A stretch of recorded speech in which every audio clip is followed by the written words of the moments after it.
Oke, selamat pagi semuanya. Kita akan mulai lagi belajar pemrograman untuk naik by specifier ya. Kita akan mulai satu persatu di sini bahwa kita sudah belajar teori naik by specifier kemarin ya, untuk menentukan dua kelas di dalam satu model. Kemarin kan sudah lihat ya untuk right and miss or no. Nah sekarang kita akan gunakan ke dalam satu dataset sungguhan. Kita gunakan dataset yang full. Seperti biasanya bahwa dalam penggunaan pemrograman di dalam Python, bahwa kita harus mendefinisikan library-library yang akan digunakan nanti di dalam satu pemrograman. Nah, ini ada library standar, kemudian library untuk machine learning-nya, dan library untuk untuk menampilkan hasilnya. Nah, yang pertama di sini ada library standarnya. Library standar seperti biasa yang pernah saya katakan, kita bisa menggunakan pandas nanti untuk manipulasi penampilan hasil gitu ya, untuk mempermudah akses kolom dan baris, kemudian string untuk manipulasi stringnya, kemudian nanti untuk mempermudah proses di dalam pembuatan array atau matriks. Kemudian yang berikutnya NLTK ini kalau kita butuhkan Natural Language Toolkit, ini yang disediakan oleh Jupyter. Semuanya sudah ada library-nya di Jupyter, jadi Anda tinggal pakai, kecuali kalau Anda masih menggunakan Python biasa, Anda harus instalasi dulu kalau nggak ada gitu ya. Oke. Nah, yang berikutnya setelah kita mendefinisikan library standar, kita mendefinisikan library yang akan digunakan di dalam machine learning-nya. Nah, machine learning-nya ini seperti yang sudah saya katakan, kita akan menggunakan Bayes. Jangan lupa bahwa library untuk machine learning itu ada di sklearn atau scikit-learn kalau di Python-nya gitu ya. Nah, scikit-learn ini banyak sekali library untuk machine learning-nya. Karena kita adalah naib Bayes, maka kita gunakan naib Bayes, namanya naib Bayes, kemudian ini multinomial naib Bayes. Kemudian yang berikutnya itu adalah untuk model selection, kita import juga. Kemudian kita juga menggunakan ada dua ini ya. Sebenarnya digunakan sih ini ya, TF-IDF transformer ini, converter yang kita gunakan. Sebenarnya kita bisa juga converter kalau mau ganti, ya. Nanti untuk kasus berikutnya kita bisa ganti dengan converter tidak TF-IDF. Nah, yang berikutnya kita panggil model selection ya. Berikutnya model selection ini adalah untuk menggunakan atau model yang akan membuat splitting dari dataset yang kita gunakan. Splitting ini gunanya nanti memisahkan apa sih namanya, mana sebagai data training, kemudian mana sebagai data testing, ya. Nah, kemudian ada satu library sebenarnya yang nggak saya gunakan sih ya, ini nggak perlu amat ini. Jadi library ini yaitu ini unique labels, itu adalah untuk melihat keunikan labels, sebenarnya nggak digunakan. Nah, yang berikutnya itu adalah yang paling penting ini, karena kita ada proses pre-processing-nya, mana semua nilai dataset itu akan kita ubah supaya mudah dalam pembuatan IPS-nya atau dalam komputasinya ya. Nah, ada beberapa model. Ini bisa label binarizer. Artinya label binarizer itu nilai atribut ya, nilai-nilai atribut bisa dirubah ke dalam hanya bentuk dua buah nilai saja. Namanya binary, bisa 0, 1. Kemudian ada ordinal encoder. Ordinal encoder itu adalah merubah nilai-nilai binary itu menjadi satu nilai ordinal yang memiliki rentangan, misalkan 0 sampai 3. Ya. 0 itu misalkan buruk, 1 itu misalkan sedang gitu ya. Kemudian 3 itu baik, dan 2 itu baik, 3 itu sangat baik, bisa seperti itu ya. Kemudian ada satu lagi one hot encoder. One hot encoder itu adalah satu fungsi nanti yang untuk merubah nilai-nilai atribut itu menjadi suatu nilai indeks, tergantung jumlah nilai atau tergantung nilai yang muncul di setiap atribut. Jadi semua nilai dalam dataset itu akan akan dikumpulkan, kemudian setelah dikumpulkan itu akan membuat suatu unit nilai, dan setelah unit nilai kemudian nilai tersebut akan diindeksisasi nilai 1 sampai banyaknya istilahnya kata yang terbentuk gitu ya, atau nilai yang terbentuk. Nah, oke. Itu preprocessing. Kemudian bagian sebelah sini ini adalah untuk menampilkan hasil supaya baguslah, supaya enak dilihat gitu ya. Ini adalah scalar metric untuk mengukur seberapa besar model kita atau seberapa benar model kita untuk memprediksi satu hasil. Ya, kemudian ini classification report, ini hanya menampilkan nilai akurasi yang ada, precision, recall, segala macam ya. Kemudian ada nilai akurasinya, kemudian ada yang berikutnya adalah margin konklusi. Nah, yang berikutnya ini adalah penampilan grafisnya, Seaborn dan Matplotlib. Baik. Ya. Selanjutnya langkah pertama, ketika kita melakukan ingin membuat simulasi gitu, pemodelan di dalam machine learning, ya maka kita panggil dulu dataset. Gitu. Ini dataset yang saya gunakan dataset yang sama yang kita latihan waktu di Decision Tree, itu Bengko 01.csv. Nah kemudian ini kenapa saya menggunakan ini nih, bentuk kalau kita lihat di algoritma bentuk encapsulation gitu. Jadi supaya enkapsulasi itu supaya kita mudah. Jadi kalau kita mengganti-ganti nama file, kita nggak perlu ganti coding yang di bawahnya. Cukup satu di sini aja kita ganti. Nah yang berikutnya ini juga ada nama variable text untuk enkapsulasi. Nah, PD ini kita gunakan tadi adalah alias dari Pandas. Pandas itu memiliki beberapa metode atau fungsi untuk memanggil file. Ini read CSV karena saya menggunakan CSV.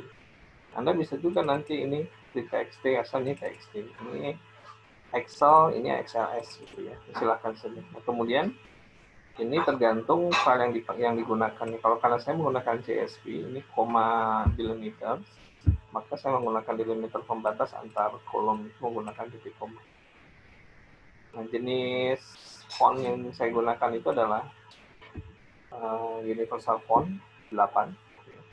Nah, kemudian ini yang baris berikutnya, ini adalah untuk menampung hasil itu disimpan dalam suatu frame-frame, ya. Yaitu namanya DF. DF ini adalah singkatan data frame. Yang ditampung itu adalah teks dari sini. Supaya ya tampilannya bagus lah, manis. Baik, kalau ini sudah, Anda tinggal lakukan run. Ketika run, Anda akan mendapatkan hasil seperti ini yang saya tunjukkan. Ya.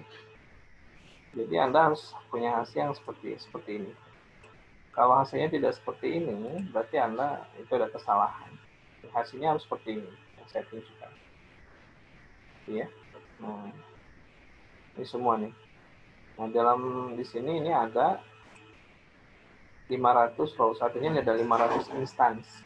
Ada 500 instance, 500 baris, dengan jumlah kolom 18. Ya. Nah, setelah selesai ini, kita sudah panggil, maka yang berikutnya adalah kita harus menentukan mana sebagai parameter input, mana sebagai parameter target atau parameter kelasnya. Nah, parameter input ini saya wakilkan dengan nama xtarget. Jadi xtarget itu akan memilih atribut mana saja yang digunakan sebagai parameter input. Nah, kebetulan di Pandas sudah menyediakan untuk memotong dataset tadi, yaitu dengan menggunakan fasilitas drop. Nah, drop ini akan memotong kolom-kolom yang tidak diperlukan atau kolom-kolom yang tidak digunakan, gitu ya. Nah, xtarget ini hanya menggunakan di luar ID dan Y, karena ID nggak butuh. Nah, sedangkan ini target. Jadi ini kita keluarkan. Jadi saya hanya menulis seperti ini saja. Itu ID, Y. Nah, ini akses adalah untuk karena dia kolom. Kemudian ini adalah hasil, gitu ya. Kalau misalkan Anda sudah diketik, Anda tinggal run, maka Anda harus hasilnya seperti ini. Ini akan berubah. 16 kolom. Nah, ketika Anda salah tidak mendefinisikan ini, itu akan tetap 18 kolom. Jadi Anda kasih 16 kolom. Ya. Oke, nah yang berikutnya sudah X target, maka yang berikutnya Y-nya. Y target kita cuma mengambil saja, mendefinisikan dalam data frame tadi, kita ambil kolomnya gitu. Nah, kolomnya ini adalah DFY, artinya kita mengambil kolom dalam data frame yang atributnya Y. Gitu. Ya, maka ini saya coba tampilkan print Y target, maka hasilnya akan seperti ini. Kalau Anda tidak seperti ini berarti salah. Ini harus seperti ini hasilnya. Oke ya. Nah, X target sudah, Y target sebagai input parameter sudah, sebagai input parameter sudah, sebagai kelas target sudah. Berarti yang berikutnya adalah kita harus merubah data tersebut menjadi suatu bentuk yang mudah dikomputasi. Nah, yang pertama saya yang rubah itu adalah targetnya, karena target itu ada dua label yes, no. Ini saya rubah menjadi 01 dengan fungsi yang namanya label binarizer. Jadi label binarizer itu untuk merubah nilai data atau nilai atribut yang ada di kelas target. Karena cuma dua, saya gunakan binary. Ya. Gitu. Ya. Nah, yang berikutnya,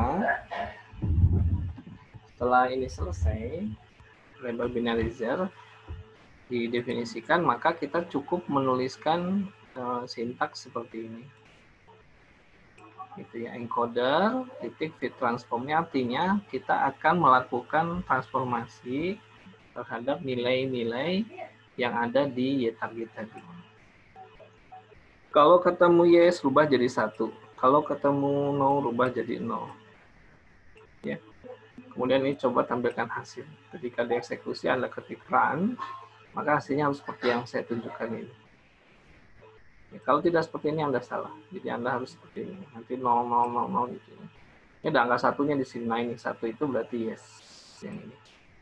Memang kebanyakan tadi dari data Bankflow kan banyak yang ditolak dibandingkan diterima gitu ya. Nah, ini terhadap target sudah sudah selesai. Kemudian untuk input parameternya, gitu ya. Input parameternya kita rubah. Saya menggunakan one hot encoder, tidak menggunakan ordinal. Mungkin akan agak sulit ke ordinalnya. One hot encoder itu tinggal kumpulkan. Jadi kata-kata itu masuk dalam satu keranjang lah istilahnya. Keranjang bag of word, keranjang kata gitu ya. Nah, keranjang kata ini yang diambil unik nilai gitu ya. Nilai uniknya saja. Nah, kemudian nilai unik tersebut akan disusun gitu ya. Disusun menjadi indeksisasi nilai gitu ya. Contohnya tadi ada nilai misalnya age 25 akan ditransformasi jadi nilai berapa gitu. 50 transformasi terus yang divorce, yang cerai, yang married gitu itu akan diindeksisasi menjadi nilai berapa. Nah, ini kalau Anda berhasil ini lakukan ini kemudian run, itu hasilnya akan seperti yang saya tunjukkan di sini.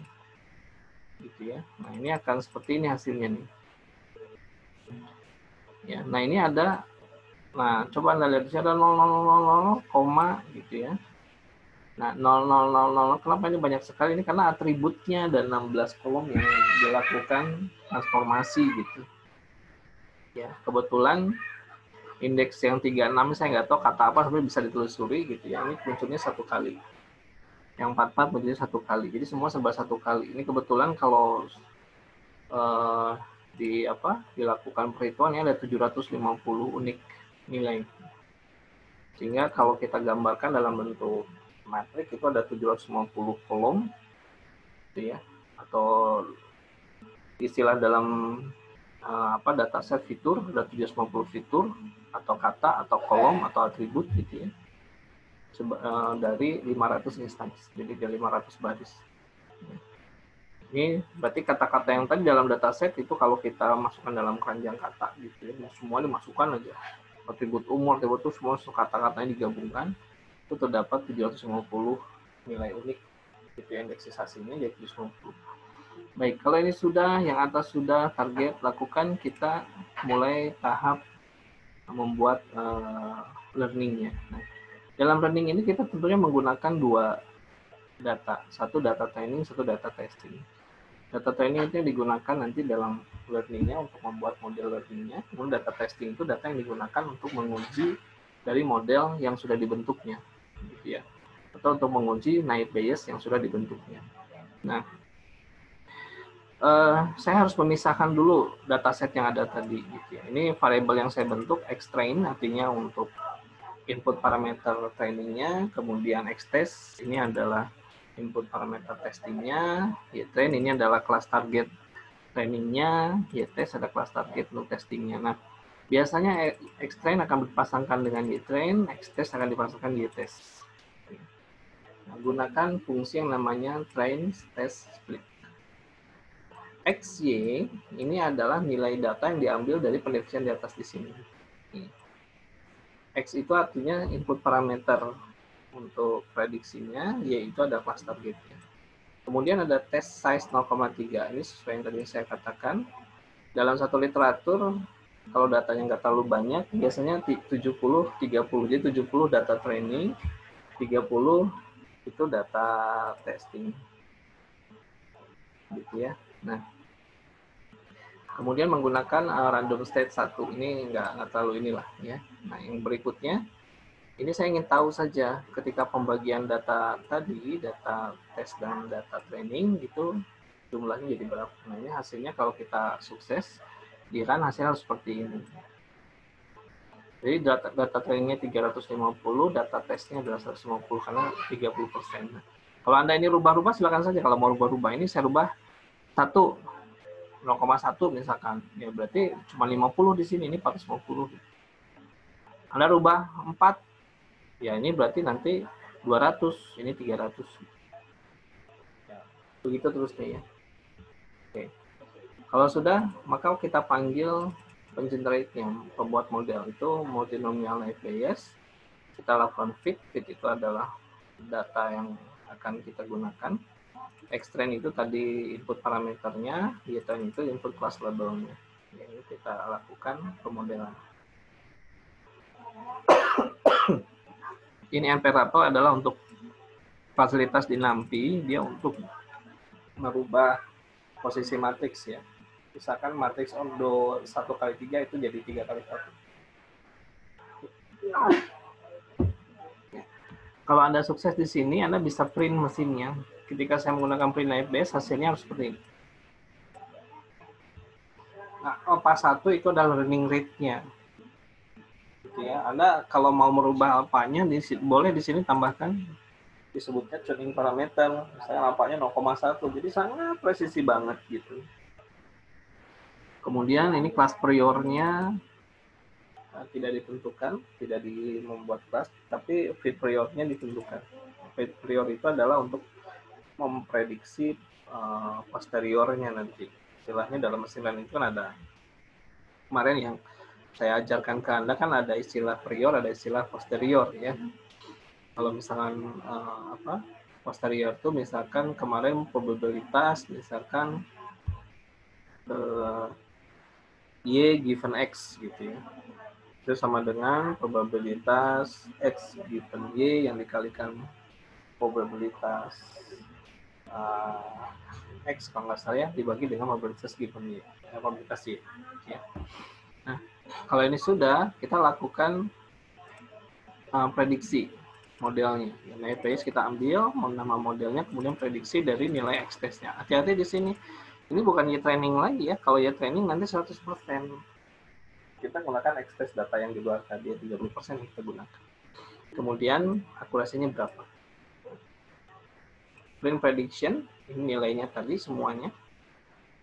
Ada X-test-nya, gitu ya, artinya nilai kelas labelnya. Nah, ini kelas aktualnya, kan dari sini pasti ada hasil prediknya, ini kelas aktualnya Y-test. Maka samakan ini dengan nilainya. Di atas 0,99%, mendekati nilainya. Kemudian bagian sini, ini adalah bagian untuk menampilkan matrik konfusinya. Seperti yang saya pernah katakan, matrik konfusi itu untuk melihat perbandingan antara kelas true dengan kelas false, atau kelas aktual dengan kelas prediction. Gitu ya. Nah ini ada kelas aktual, ada di atasnya kelas prediction.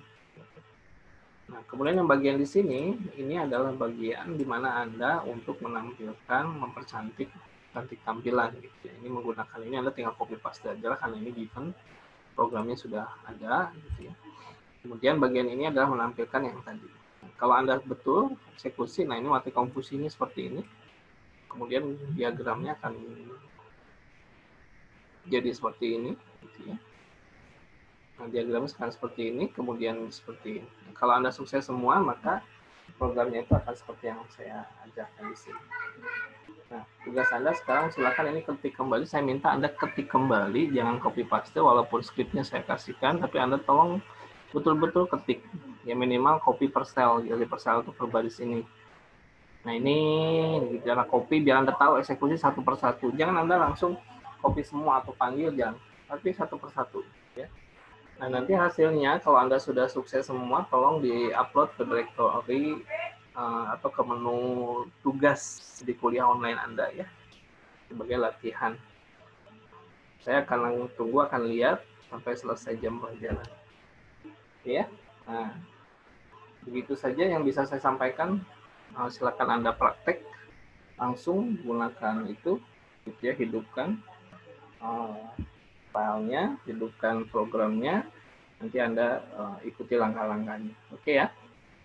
Oke, saya tunggu ya nanti hasilnya.